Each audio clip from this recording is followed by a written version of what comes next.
I'm the channel partner manager here at Eagle Point Software. So I work with partners like Microsol Resource across the United States and the globe.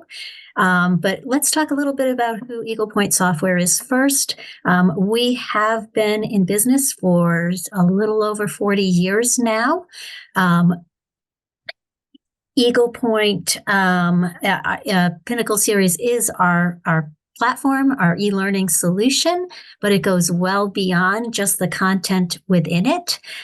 We are a founding network of the Autodesk Developer Network, and today we have over 700,000 users utilizing Pinnacle Series. But what I want to call your attention to is that we have always been a company of architects, engineers, construction, and manufacturing professionals. And I bring that to your attention because not only do we create the majority of the learning content within Eagle Point's solution, but in addition to that, we've developed our platform. We own our platform. So we are always adding new features, new updates to enhance Eagle Point and make it a better experience for our customers. And our customer success team, the largest team here at Eagle Point Software, is here to support our customers and make them successful. And with that, I'll turn it over to Nicole to take it away. She's the real star of the show today, and she's going to give you a good glimpse of what we offer. Perfect. Thank you so much, Danny. All right. So before we dive into the user interface, essentially what I want to do is I want to set the stage for you. So as an organization, we've been in the AEC space for almost 40 years, but in the early 2000s, we were hearing from organizations that they were struggling with the three core challenges you see here on your screen today. That includes continuous learning, knowledge capture and sharing, and increasing productivity. So to take a few moments to unpack those a little bit further and dive into that first challenge of continuous learning, this is something that most firms struggle with, and it stems well beyond onboarding new employees. With new features, functions, and versions hitting the market annually, it can be hard to keep employees up to date and in production. We are often hearing from BIM managers and CAD teams they needed to upskill their staff, but it can be hard to gauge an individual user skills gaps. Employees may be overestimating or underestimating their skills. So leveraging our KnowledgeSmart feature, we're able to gauge where an employee is at in their current product understanding, and via Pinnacle Series, provide them with that personalized learning to help them upskill and function more productively or more productive, in their day-to-day role. In addition, users are going to have access to Autodesk and other AEC content on demand, just-in-time training, if you will, allowing them the resources that they need. But you also have the flexibility here to take this one step further and ultimately copy down any of the training that's being provided, customize it to fit your needs, and push it out to your users. From here, we're going to transition to that second challenge of knowledge capture and sharing. Within organizations, you're likely to have pockets of knowledge, whether that's product experts, specific systems that you use. Ultimately, what we want you to do is be able to leverage the solution to serve as that central repository to capture those best practices, company standards, workflows, enabling all these resources to be easily shared across your organization. The beauty of this is Pinnacle Series is actually tracking who's managing this content as well as who's accessing it, so you can ensure that your resources are staying up to date as they change over time. And lastly, that third challenge of increasing productivity. Within the AEC space, it is critical that projects are completed on time with high quality and under budget. However, when users become stuck, that likely go-to method is they're turning around, tapping a colleague on their shoulder, and asking their question. Ultimately, what that leads to is you have two people trying to solve one problem, which can lead to a fall in production. Instead, we want to empower these users to jump into the solution, run a search, find their answer, and get back onto their project work. So all in all, the solution that you guys are going to see here today is meant to address those three core challenges, but it's so much more than just that, and enabling you to allow a holistic experience for your users from day one. So just kind of jumping into the interface here, you will note that this is going to be a browser-based solution. So users are going to be able to access this wherever they have internet access, whether it is a mobile device or a tablet. We also enable users to view content offline. if they're going to be traveling or not going to have internet access. Now, it is also going to be unlimited cloud storage, so you do have the flexibility of pulling in your resources and not worrying about running into a ceiling like that. In addition, everything on this homepage is completely customizable, so everything is widgetized, so you have the flexibility to mirror it after an intranet if you so choose. You could focus it on specific project teams. You could even take it one step further and really allow your users the ability here, if my mouse would work, would be a lot better off. The ability here to actually change what users are seeing. So just kind of giving you a visual there of the two different interfaces, if you will. Now, from an end user's perspective, users are going to be likely navigating to their resources, which are also known as asset libraries. Think of these as containers of information that are going to house not only your custom resources, but any content that you choose to upload, as well as the content that we're providing. So we have the Microsol resources here, those tech resources that are going to be beneficial for your users. But you can also think about curating this, if you will, for your corporate best practices and those company standards. Think about onboarding a new team member. When they come into your organization, what kind of information do you want to convey to them? Corporate best practices, those company mission, organizational structure, how to set up their telephone, anything that's going to be beneficial for them as they're starting in that role. You can really curate this experience for every employee in your organization, or you have the flexibility to hone in on a role-specific experience, ultimately allowing your users the ability to onboard in a timely manner and get on to their project work. You also have the flexibility to highlight professional development hours, the sectors that you're servicing. Really, what we want to enable you to do is have this serve as a holistic experience for your users wherever they're at within your organization and whatever their role is. Now, down below here, we're going to have our out-of-the-box content. So this is going to range from Adobe to Autodesk. It's going to have business and management skills, health and safety. We're even teaching you how to leverage the platform. But if you jump into any of these libraries, what you're going to notice is that there's going to be a standard structured across the board. So in this case, if I jump into Revit, what you're going to notice here is that it's going to be servicing multiple version years, starting with 24, stemming all the way back to 2012, but you have the flexibility to pare this down to the current version years that you're operating in. So think of this as an opportunity for all users within your organization. Within the libraries themselves, there's going to be 4 different asset types available to your users, including learning paths, which are meant to walk a user through a skill from start to finish. So think beginner, intermediate, advanced. You're going to have workflows, which walk a user through a process from start to finish. And then you're going to have hundreds of documents and hundreds of videos. So these are quick tips or tricks for your users to be able to find the answers that they need and to get back onto their project work. Now, within the solution itself, users are going to be enrolled in courses in one of 3 ways. It's going to be something that a manager has assigned them. It will be something that they opt to self-enroll into, or it will be the result of a KnowledgeSmart assessment. So you, as an organization, you have the flexibility here to allow your users the ability to gauge where they're at. So this can be something that they're either opting to self-enroll into, or you're assigning them out an assessment.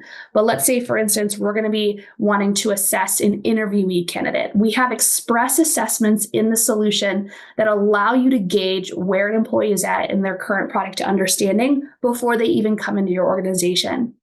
Now, within these modules, it is going to be a mixture of knowledge-based and task-based questions. So do you know and can you do? And as a result, you're able to actually assign these users a learning path after the fact. You're also going to be able to see how that user interacted within that assessment. So it's a good gauge on whether or not that user can walk the walk, if you will.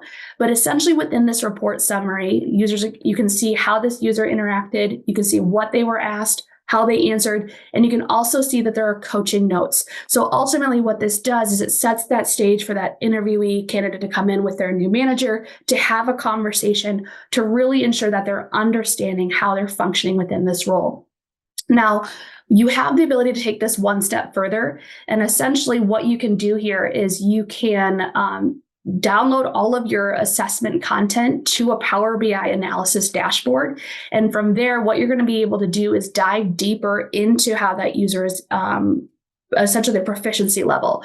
So in this case, you can filter by a specific user, you can filter by their date rate or specific data fields that we have here. So whether it's like years of service, their job title, length of that sort of thing. So As you go through your Power BI analysis, essentially you can see who needs to be considered for priority development, who your star users are, just really giving you a holistic view of where your users are at today in their product understanding. But in addition, you can see commonly missed training tags. So this is a good indication of where your teams are struggling, where you should focus on providing additional support as needed. So you have that flexibility within the solution to see where your users are at today. Now, jumping back into the interface here, essentially, once a user has successfully completed an assessment, they're going to be enrolled in personalized learning. And so it's going to be denoted here by a KnowledgeSmart trophy. And as I jump into this particular learning path, I can see that I am only enrolled in 11 out of 16 courses as a result of my KnowledgeSmart assessment. So it's paring down that learning experience. So I'm no longer spending time training on the things that I already know. Now, the end user does have the flexibility here to toggle on show all topics. Essentially, this showcases everything that they've successfully passed out of, as well as what they need to take. But let's say, for instance, this is 90% of how an organization operates. Leveraging our management utility, organizations have the flexibility to pull in resources that they've already established. So if there is an org structure that already exists as a PDF, you can pull that in. If there's documents and resources, however they exist today, whether they're a Word document, PDF, PowerPoint, Excel, it's as simple as dragging and dropping that content into the solution to host it here. It then becomes searchable for your users. The same experience can go for videos. If you're going to be hosting monthly lunch and learns and you record those and you want to pull those into the system, you have the flexibility to do so. But essentially what that does is it curates these building blocks for the learning paths that you can deliver to your users. So as organizations, you have the ability to start from scratch. So if you want to establish a new onboarding experience for users, you can start from scratch. Or you can copy down any of the content that we're already providing and begin to plug and play your resources. So if there's a specific way that you do walls, for instance, what you can do within this particular case is actually plug and play your content. You would simply navigate to that walls course and simply hit add and remove. So whether or not you work in HR, you work with L&D, you work as a BIM manager, what this does is it sets the stage to build and deliver this to your users. It's a huge time saver from that regard.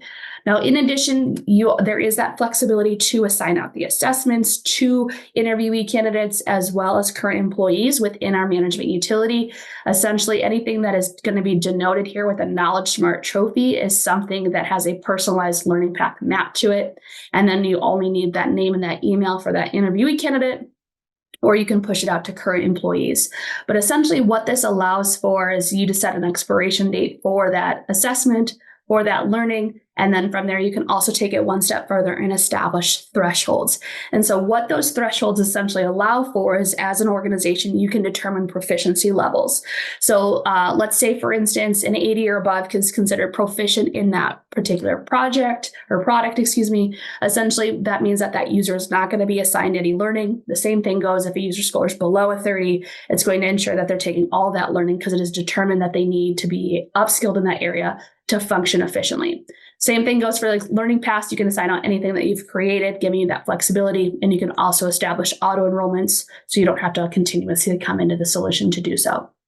Now, from that end user perspective, on-demand learning is great, but sometimes users would prefer to have a more instructor-led experience. And so within our live events calendar, this ultimately allows for users to have that blended learning approach that essentially you can couple the learning that exists within the solution, but also allowing you to have that instructor opportunity. So in this case, you can host your own internal sessions, whether that's a BIMformation session, a lunch and learn. You can host local PDHs that you're aware of on here to allow users to be able to register.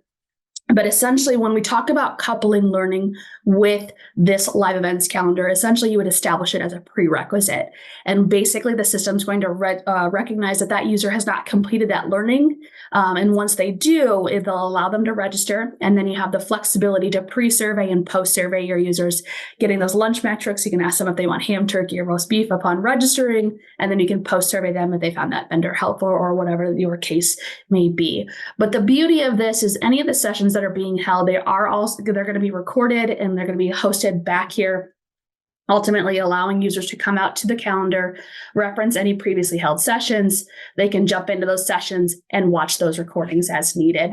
Now, That is one way of providing a blended learning approach. You also have the ability to establish career pathways within the system. So let's say, for instance, you're bringing on a new project manager and you want to allow that user to set the stage. They're going to take that at every employee onboarding experience, but they're also going to take the associated learning here that is going to be beneficial for them as they're functioning within their day-to-day role. So let's say, for instance, we had brought on that new project manager.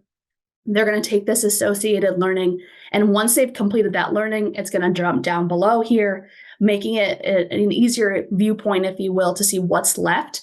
But then to set the stage of what comes next, ultimately what this allows for is those users can either choose that linear pathway or select from a variety of options to be able to see where they want to go within your organization to allow them to function efficiently and essentially hit the ground running when they make that transition. Now, from an end user perspective, users are getting access to the entire track record of everything that they've successfully completed. So let's say, for instance, I wanted to see that I successfully completed the SketchUp fundamentals.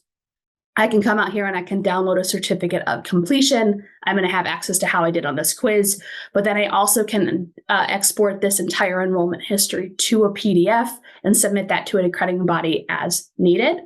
Now, in the event that you are sending users externally to complete learning, whether it's a conference or they're doing a certification at a university, basically what our external learning record tracking does is it allows users to self-report, to be able to see or submit to their administrators that they've successfully completed this. And it allows for one centralized location for all of the learning to be provided and tracked within your solution. Now, I spent a lot of the earlier parts of this discussion talking about that learner experience, from onboarding to retention, that sort of thing, and how you can leverage the features of the platform. But there is also going to be a production component to this. And so essentially what I want to do now is kind of shift gears here. So as a user, when they're functioning in their day-to-day role, we recognize that users are likely not going to be doing a whole lot of learning. They're going to be doing stuff on projects.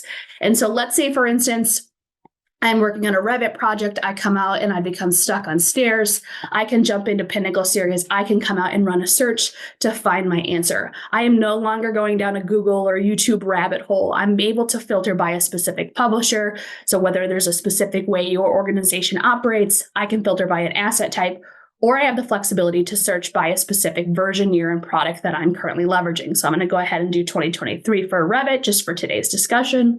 And essentially, as I jump into this video content, the key takeaway here is that this is going to be 5 minutes or less. So it's going to be bite-sized information for your users while they're working in their day-to-day roles. In addition, our videos are going to be transcribed. So users can follow along, they can jump ahead as needed, but it also allows for users to be able to translate this to a preferred learning language if that's the case. So just going ahead and jumping back out here, let's say I wasn't interested in a video, I can come back out to my search history and I can access a document as needed. But essentially, our documents are going to be a mixture of text-based and visual-based resources. And let's say, for instance, you bring on an intern, they've read this, they're still not quite 100% on this. Essentially, you can establish experts within the solution. So these are key individuals for this user to reach out to for further clarification. Or if you're a team lead and you constantly are getting questions, you can go ahead and come out here and you can share this resource to your teams via Teams chat or Zoom or whatever makes sense for your organization and allow your users to find the answers themselves. Now, let's say I found this resource helpful. I do have the flexibility here to share to a My Assets. Essentially, the My Assets is going to be a My Favorites experience for your users. It's going to host it on the homepage here, ultimately allowing users a quick reference point for their resources. Essentially, I can jump into My Assets here, and it's going to allow me to see that resource that I've just shared. I have accessibility now to download this content for offline viewing. Essentially, what it's allowing for is me to have access for up to 14 days. And then after that expires, basically they'll lose access, but you're still going to have the tracking metrics associated to it because all of that data is re-uploaded to the solution once they connect back to the internet. Now, in addition, users do have the flexibility here to create their own resources as a quick reference point. But where I really see the My Assets area being extremely beneficial is when we're talking about processes. So when an organization is doing a particular process, you have the flexibility to customize these to specific teams or groups. But when you're not doing something on a regular basis, you're likely to have skills erosion. So this is giving your teams the ability to have that step-by-step guidance to allow them to walk through a process. But essentially, users are going to come across what are called tool command links within the solution. And essentially what they can do within this case is they can select that work sharing command at that said time based on the step-by-step guidance. And it's going to open up in their project work and run that command on their behalf.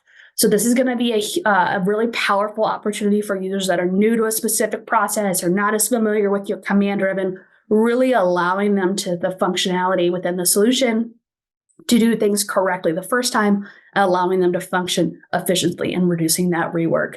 So as that work sharing command finalizes here, I want to take a moment to highlight our related learning topics plugin. So this plugin functions alongside AutoCAD, Civil 3D, Plant 3D, and Revit. And essentially what ends up happening is as users are functioning and flowing through their command-driven, they are going to be able to select various commands. And this related learning topics plugin is going to generate contextual learning based on the command that they're selecting. So as this work sharing finalizes here, I'm going to go ahead and select OK. And then from there, I'm going to navigate up to my command-driven here. So if I just come up to architecture, let's say I select doors, it's going to generate that contextual learning based on that specific command. Now, the beauty of this is you can tag your own custom resources here to really help your employees know what's going to be beneficial and how to function within that specific command. But we also sync with Active Directory, and you can establish a single sign-on experience. So users don't even have to have Pinnacle Series open to come out here to select that link and be passed through to Pinnacle Series to consume that content. Now, as an organization, let's say, for instance, you are going to be working on a specific project with contractors or subcontractors. We have our work group resources here. And essentially, this is another way to organize content. You can use it for project teams, onboarding, really however you want to leverage this. But essentially, it allows for you the ability to assign out content and organize that content here. You can have your own internal discussion board for that project team, but where it stands apart from the rest of the platform is the ability to invite external members. So if you are working with that contractor or subcontractor and you need to provide them with access, but you don't want them to have access to any of your other proprietary information, this essentially sets the stage for you allowing to onboard them, educate them, and then allow them to lose access after that project has been completed or accomplished. So there is that flexibility within the solution to do this. Now, overall, you are going to be able to see how users are interacting within the solution in terms of learning as well as how they're using it. So you can come out here and access the learning reports to be able to see what users are currently enrolled in, how they're actually going to be, who your top learners are, that sort of thing. So if I do the lifetime of this and I hit refresh here, I can begin to see how users are going to be leveraging this particular solution. So current enrollments, completed courses, top learners, overall learning time that's been consumed within the solution, as well as whether or not users are progressing through those learning paths and if they're registering for any of those live event sessions and if they've completed it. You're also able to see if users are even logging in to access the solution as well. So let's say, for instance, I were to do a lifetime here, I have the flexibility to see those unique user sign-ins, as well as what resources that they're accessing and what they're searching for. So it's really good indication to see what is of value to your users, as well as where their pain points are. So you can determine and ensure that they have the right resources that they need to function efficiently. All right. So I'm going to pause here. Are there any questions that have come into the chat that we wanted to address?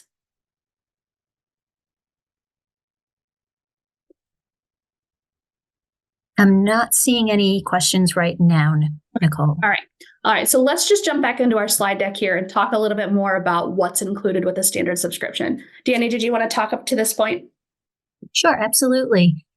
So basically, if you look over on the left-hand side of the screen, that is everything that comes with our standard Autodesk library. And I believe there's a few other additional asset libraries that come along with that. But everything on the left-hand side is 100% included. On the right-hand side of the screen, where you see Adobe, Microsoft, Management Skills, Health and Safety, those are add-in libraries that can be purchased at the user level or number of users that you might need based on those particular applications. So they're not included as a standard. We also have libraries for Bentley and SolidWorks that are available as add-ins.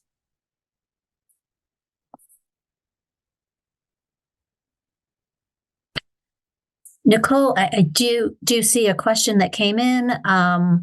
It was, do we have any courses that are accredited? Could you maybe just show the accredited learning library? Course. Yeah, so we have access to, well, actually, we've been working globally with a bunch of organizations to ensure that our courses are accredited. So you can come out here to the accredited learning library to see various organizations that we've worked with. And as you jump into these learning libraries here, what you're going to be able to see here is what has been successfully approved in the past. So any of these titles are going to be available. I love this. Thank you so much for showing it, because so many of our customers just ask for learning units. And this is just such a great way to leverage the platform. I mean, I know it depends on, it goes state by state on how many learning units that you need a year. But you get a subscription of Pinnacle Series. You're set for the year. You're good. So this is amazing. Thank you so much for sharing it. And I do believe that this is a new feature of a new library of accredited, isn't it? Because I hadn't seen. Very nice. Very nice. Yeah. So for our global companies, there's globally accredited courses as well included. And can you, how can you tell how many learning units that each of those classes will provide? Yeah, so as a user jumps into a specific learning path, in the learning path description, it will outline, it jumped down there, I apologize. So if you come out here to learning objectives, and as you scroll down, it will give you insight into more information about each particular course. Okay, so this one, for example, would it be 19 learning units? Since it's 19 hours? I don't think so. I don't believe so. Okay. I think in the past it had said initially one, just it depended on the learning path itself. So this may not be the best example, but let's just check out here and check out a smaller one and see what it has listed here. Let's see here. Advanced MEP. So much content. It's the same experience. So basically, you had to fill it out to determine. I know in like older learning paths, like 23, I think it said it was one for those. So they might have updated that. So okay, very nice, very nice. Still really good content. And in terms of adding your own content, how would that work from the customer point of view? Exactly. So leveraging our management utility, it'd be appropriate individuals that are determined by the organization that have the appropriate permissions. But basically, you would just use our management utility and you would determine whether or not it's a document or a video. And you would simply choose to either drag or drop that content in, or you have the flexibility to navigate to it by selecting new document and pull that in as well. Okay. And that would be any really kind of content that they are looking for, either PDF, videos, anything. Exactly. Word, however it exists today, you can simply drag it in. Okay. And can they create libraries as well? They sure can. They have that flexibility. So essentially, this asset library is an example of how organizations can essentially curate it, but you have the naming rights to how you want to essentially structure it so it's an intuitive experience for your users. Very nice. Very nice. And also on this topic, I think they would not only have access, obviously, to their own content, Pinnacle Series content, but also our Microsol resources content, in which is exclusive to our customers. Correct. So this is a definitely a benefit, including the events. So Can you show the calendar, Nicole, please? Oops. Yeah, for the live events. So we will be promoting. So moving forward, all of our customers will have that exclusive content from Microsoft resources, including live events, right? The Eagle Point series provides, as well as Microsol resources. So all of that will be displayed on this calendar. And how often do you have those Pinnacle Series webinars? They're at least once a week is when these are being hosted. Awesome. Okay. Are they recorded? They are. So yeah, you can actually access any of them in the previously held events and access those recordings. So, and I'm assuming it's going to be the same for you, the sessions that you guys host as well. You guys can also record those, save those back. So it'll be perfect. Yeah. Yeah. So good. Let me see if we have any other questions. Yeah, I do have one question in the chat about a list of content that's available. Oh, yeah. So I'm just going to go ahead and copy the link to our content catalog for you. So if you want to go and explore after the webinar and take a look at each asset library or whatever product you might be interested in, you'll be able to see exactly what we cover.